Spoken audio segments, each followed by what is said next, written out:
Saya Pak Ustadz memang tak tidur-tidur malam nih, begadang. Kau kenapa tak tidur? Takut kehilangan sholat tahajud?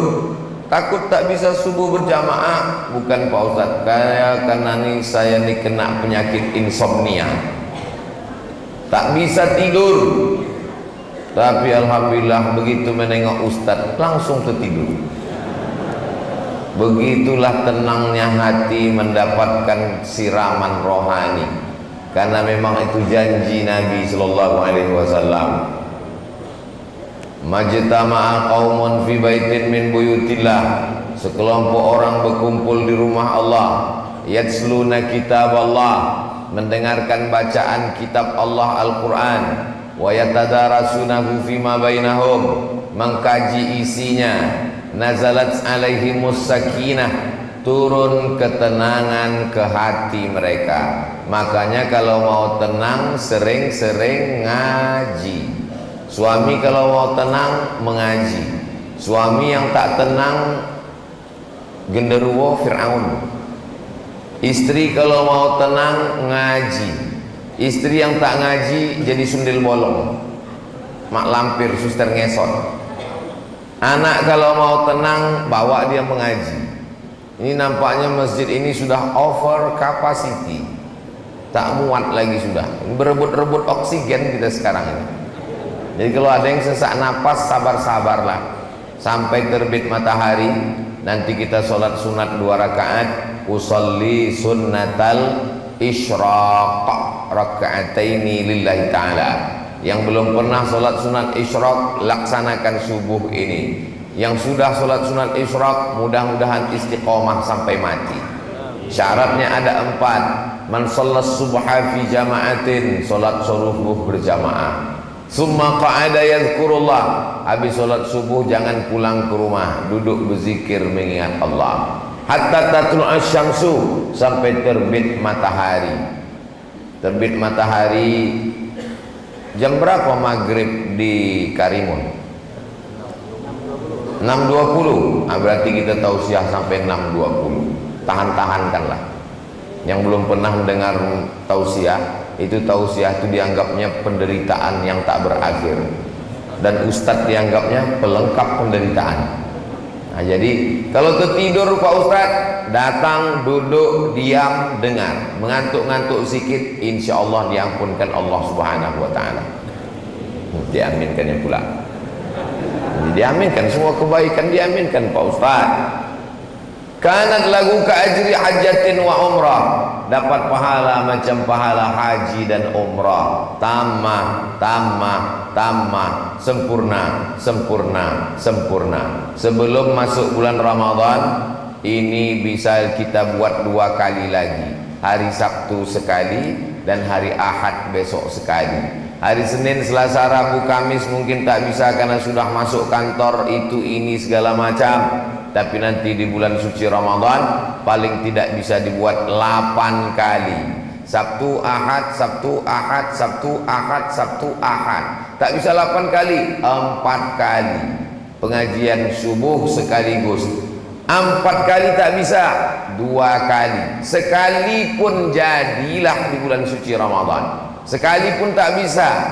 Dekat laut sini kan. Apa maksudnya Pak Ustaz? Terjun ajalah ke laut.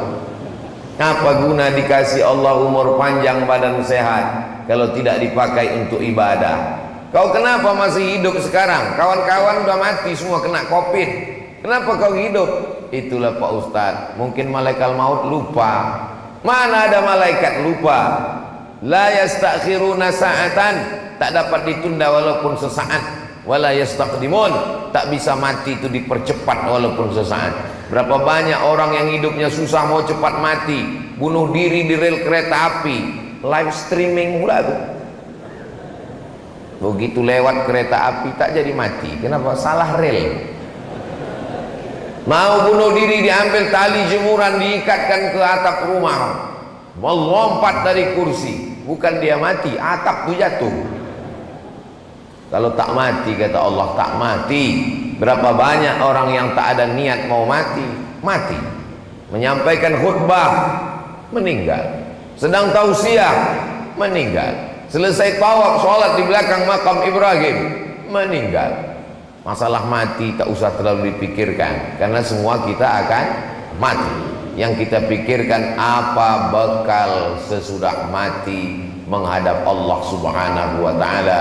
Insyaallah kalau kita istiqamah, Allah berikan kita husnul khatimah, mati dalam keadaan la ilaha illallah Muhammadur Rasulullah sallallahu alaihi wasallam, kalimat haqqin 'alaiha nahya, dengan itu kita hidup, wa 'alaiha namutu, dengan itu kita mati, wa biha nub'atsu, dengan itu nanti kita akan dibangkitkan di padang mahsyar ma'al habibil mustafa fi jannatikal ula, bersama Nabi Muhammad sallallahu alaihi wasallam.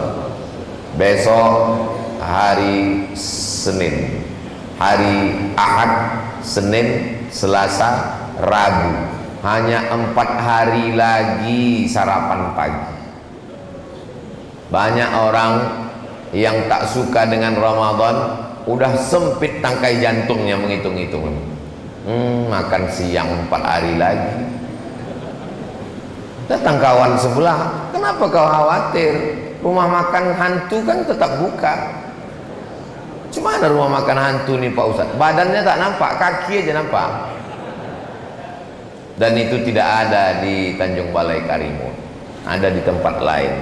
Cuman kabarnya beberapa yang punya owner rumah makan udah pindah pula ke Tanjung Balai Karimun. Mudah-mudahan dijaga Allah Tanjung Balai Karimun ini, insyaallah. Bapak Ibu jamaah sekalian yang dimuliakan Allah Subhanahu wa ta'ala, tidak ada yang bisa menceritakan tentang lapar secara sempurna dan seragam. Kalau kebetulan ada Bapak Ibu guru, boleh dites. Kalau kebetulan ada direktur perusahaan, bisa dicoba nanti siang. Kalau kebetulan ada di sini pimpinan, kepala dinas, kepala badan, kepala kantor, pimpinan kantor apapun namanya, silakan coba ambil kertas, bagi ke karyawan, mahasiswa, adik-adik di kelas, tulis, suruh mereka nulis. Tolong tuliskan definisi lapar. Kasih dia 1 menit, habis itu serahkan kertas. Tak ada satupun yang seragam bercerita tentang lapar. Yang satu bercerita, lapar adalah ketika usus terasa melilit-lilit, pedih minta ampun.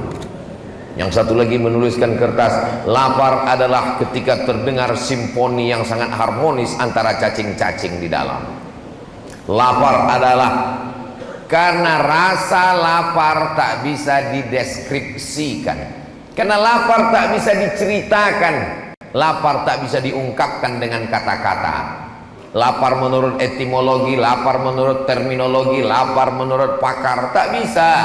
Diadakan seminar internasional, judulnya membahas tentang kelaparan Afrika, yang mengadakan PBB, Persatuan Bangsa-Bangsa, UN, United Nation, tapi ternyata tak melahirkan apa-apa. Kenapa? Karena narasumbernya kenyang, panitianya kenyang, peserta seminarnya kenyang. Orang kenyang tak bisa bercerita tentang lapar. Tapi insya Allah subuh ini merasuk ke hati kita tentang lapar. Kenapa? Karena belum ada yang sarapan. Cuman memang orang yang lapar ini susah menangkap pengajian. Nah, jadi kalau agak kurang nangkap subuh ini, saya maklum. Tapi insya Allah nanti bisa diulang balik sesudah kenyang. Tapi kata ulama, kalau mendengar pengajian susah masuk ke pikiran kita, itu berarti ada yang kenyang. 2 kemungkinan. Kalau tidak, yang mendengar tuh kenyang, atau yang ceramah tuh kenyang. Jadi ternyata kaji masuk itu bukan masalah lapar atau kenyang, tapi masalah Allah memberikan hidayah. Dan setan berjalan melewati aliran darah. Asyaitanu yajri majrad dam. Setan mengalir dalam aliran darah. Fadayyiqu majraha, maka persempit aliran setan. Bagaimana cara mempersempitnya? Dengan mempersempit aliran darah, dengan memperbanyak merasakan lapar. Inilah satu-satunya agama yang mengajarkan perasaan fakir miskin, anak yatim, duafa yang tak makan, bukan sehari 2 hari, 1 bulan, yang insya Allah akan kita mulai kalau Muhammadiyah hari Kamis. Kalau Majelis Ulama Indonesia masih menunggu anak bulan, kalau muncul hari Rabu sore puasa hari Kamis, kalau tak ada nampak hari Rabu sore berarti Kamis masih makan, kita puasa hari Jumat menanti anak bulan. Bahasa Arabnya anak bulan itu hilal. Kalau bulannya sempurna namanya Badar, Tola'al Badru alaina. Kalau anak bulan namanya hilal. Nanti hari Rabu sore seluruh teropong dari Sabang sampai Papua akan mengintip anak bulan hilal. Jadi kalau ada orang Tanjung Balai Karimun yang kebetulan namanya hilal, jangan keluar dulu hari Rabu itu, karena dia sedang diintai-intai oleh beratus teropong yang akan mengumumkan kapan 1 Ramadan. Sidang isbat hari Rabu malam Kamis. Mudah-mudahan dipertemukan Allah kita dengan Ramadan yang penuh dengan keberkahan ini, insya Allah. Kita laparnya ada batasnya. Lapar kita itu batasnya cuma azan maghrib. Begitu berkumandang azan maghrib, berakhirlah lapar kita. Tapi ada saudara kita yang laparnya unlimited edition. Pagi lapar, siang lapar, malam lapar, melilit tak bisa tidur, lapar lagi. Tadi sebelum kemari saya buka berita, seorang bapak tidak malu minta nasi demi untuk anaknya, ramai dipuji oleh netizen. Memanglah netizen ini, katanya lebih kejam netizen daripada ibu tiri Pak Ustadz. Tapi ternyata menengok orang sanggup menghilangkan rasa malunya, gengsinya demi untuk makan anaknya. Tapi insya Allah Tanjung Balai Karimun tak ada orang kelaparan, insya Allah. Amin. Kenapa begitu Pak Ustadz? Karena tadi ketua membisikkan ke telinga saya, alhamdulillah Ustadz Somad ini ada dibagi 1 ton beras untuk fakir miskin yatim duafa di Tanjung Balai Karimun. Mudah-mudahan yang memberikan beras ini panjang umur, sehat badan, berkah rezekinya. Saya tanya, beras ini datang dari mana? Dikasih orang Batam. Orang Batam mengumpulkan beras. Apa nama programnya? GIP, Gerakan Infak Beras. Siapa yang mengutip berasnya? Yang mengumpulkan berasnya anak-anak muda pakai baju kaos ganteng-ganteng, tertulis depan Paskas, Pasukan Amal Soleh. Jadi Paskas ini bukan pasukan Abdul Somad. Mana tahu nanti mengetuk pintu rumah bapak ibu. Tapi mereka hanya sanggup ngasih beras 1 bulan ini saja, 1 ton. Bulan depan malulah kita sama orang Batam, mereka pula mengirim beras kemari. Kalau bisa kita sendirilah yang berbagi beras. Beras dari Karimun untuk orang Karimun, beras dari Balai Tanjung Balai untuk masyarakat kita. Siap? Bisa? Dari bunyinya tak siap nampaknya. Siap? Jangan ada dusta di antara kita. 1 ton itu berapa Pak Ustadz? 1 ton itu cuma 13 juta. Jadi hanya perlu 13 orang yang kaya-kaya di Tanjung Balai Karimun. Ada 13 orang kaya di Tanjung Balai Karimun? Oh, dari suaranya lebih 13 orang itu. 13 orang berkumpul sejuta, selesai. Oh Pak Ustadz, kalau 13 orang ini Pak Ustadz pun banyak juga tanggungan dia. Dipecah lagi 100.000 1 orang, 100.000 1 orang, 130 orang, hanya 100.000. Ada 130 orang yang siap ngasih 100.000? Makin sedikit suaranya. Tak mungkin orang Tanjung Balai Karimun yang kaya-kaya dibukanya matanya terhampar luas laut sejauh mata memandang, ikannya segar-segar, memandang ke belakang gunung tanahnya subur, gemah ripah loh jenawi, tongkat dan batu jadi tanaman, untayan zamrud katulistiwa. Nikmat yang besar nih kita mesti syukuri dengan berbagi. itu Pak Ustadz 130 orang, kalau satu orang 100.000. Tapi program infak beras GIP tidak memberatkan orang. Berapa dia minta?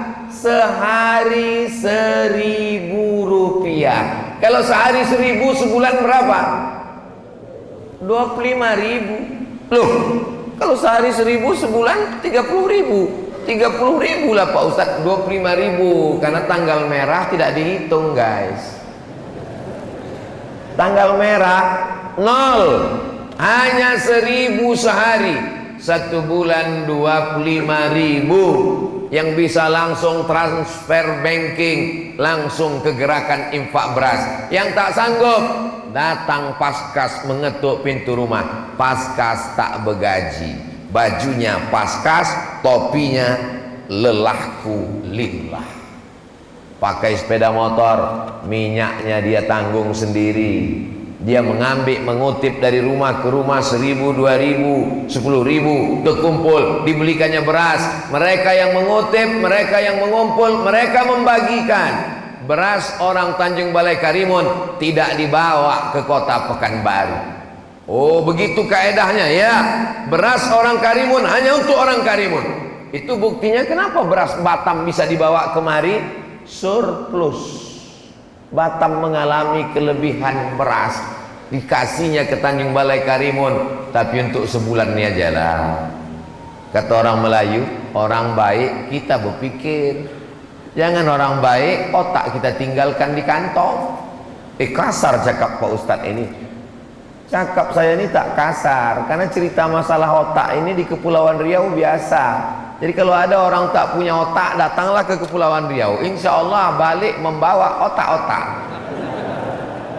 Saudara yang dimuliakan Allah Subhanahu wa Ta'ala, kalau dibelah kepala manusia, dibelah kepala kelinci, yang putih-putih di dalam kepala kelinci itu ada juga di kepala manusia. Yang putih-putih di kepala manusia ini ada juga di kepala kelinci. Itu menunjukkan anatomi tubuh manusia dengan hewan sama. Lalu yang membedakannya apa? Akal pikiran. Siapa yang wajib sholat? Baligh berakal.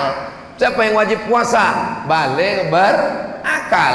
Jadi nanti kalau nampak kita di siang Ramadan ada tak berpuasa, berarti tak ada yang bilang gitu.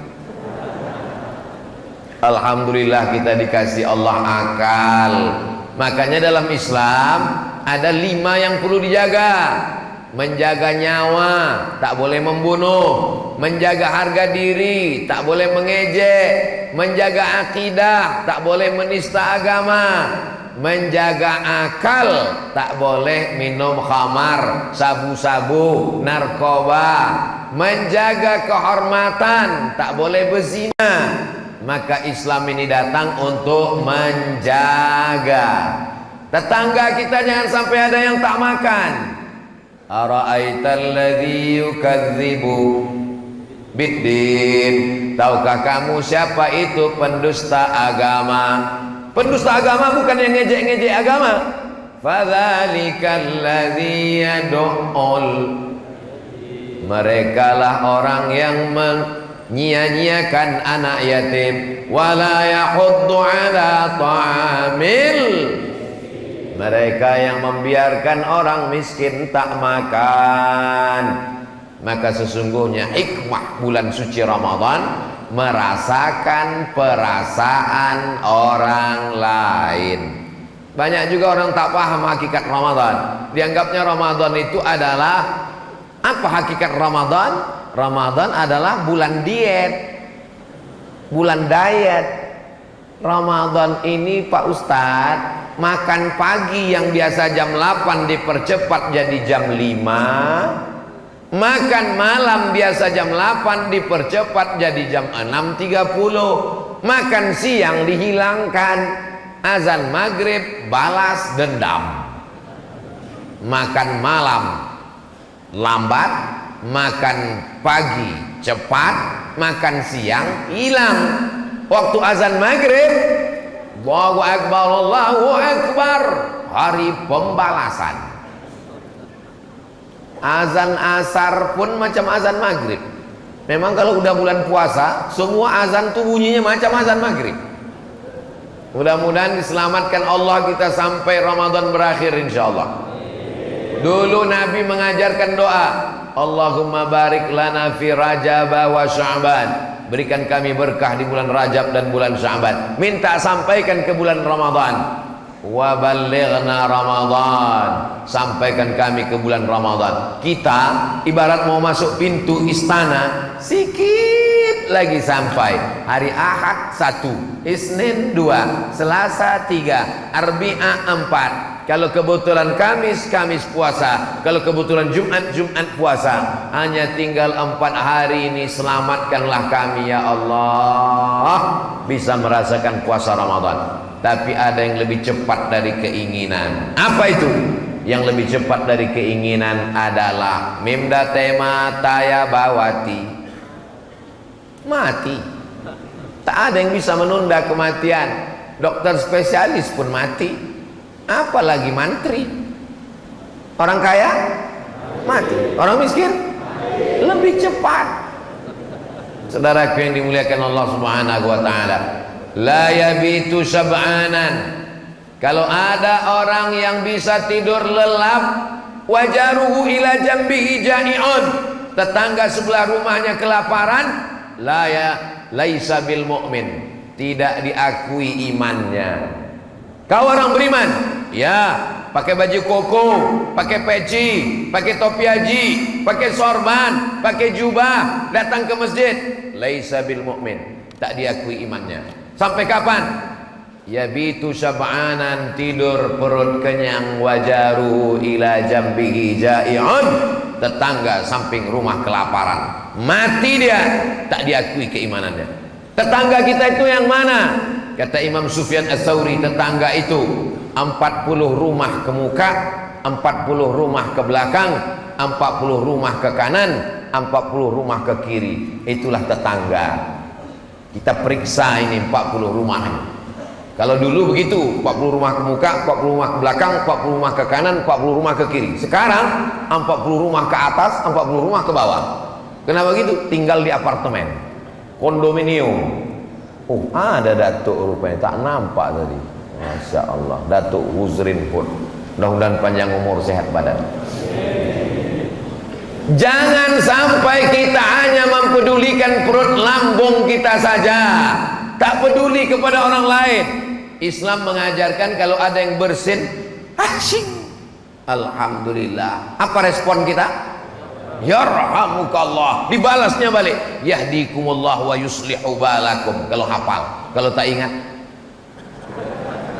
gerak-gerakkan aja mulut sebagai bentuk respon kita. Islam itu responding, peduli pada orang. Zaman sekarang tak ada peduli. Mau bersin kau bersinlah, mau mati-matilah, mau jungkir baliklah, mau lapar-laparlah, bukan urusan gue. Siapa lu, siapa gue, kata orang Jakarta. Duduk di airport yang sama, menunggu pesawat yang sama, sama-sama delay, satu kursi, senasib sepenanggungan. Semuanya sibuk dengan dunianya masing-masing.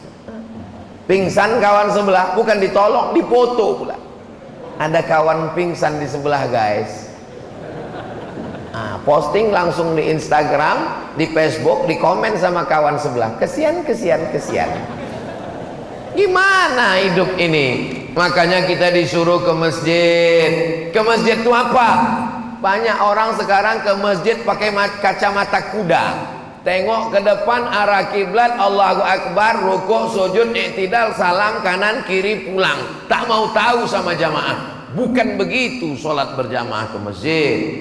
Dulu sahabat kalau sholat jamaah ke masjid, ditengoknya si fulan mana. Assalamualaikum warahmatullah. Assalamualaikum warahmatullah. Makanya ada tradisi habis salam tuh, sehat Pak Haji, sehat Pak. Gak boleh salaman selesai sholat. Kata Imam Nawawi, imam besar mazhab Syafi'i, yang menulis kitab Riyadhus Shalihin, yang menulis kitab Arba'in Nawawi, yang menulis kitab Al-Minhaj Syarah Sahih Muslim Ibn Al-Hajjaj, yang menulis kitab Al-Majmu' Syarah Muhadzab, yang menulis kitab Raudhatul Talibin wa Umdatul Muftin, ulama besar. kalau sebelum sholat tadi dia tak salaman, sebelum sholat belum salaman, terlambat datang langsung sholat, habis sholat dia salaman, sunnah. Karena bersalaman itu sunnah. Sebelum sholat udah salaman, habis sholat salaman lagi, hukumnya mubah. Kalau belum salaman sunnah, kalau sudah salaman mubah. Yang tak boleh itu sedang sholat tuh salaman, itu tak boleh. Sehat dah tuh.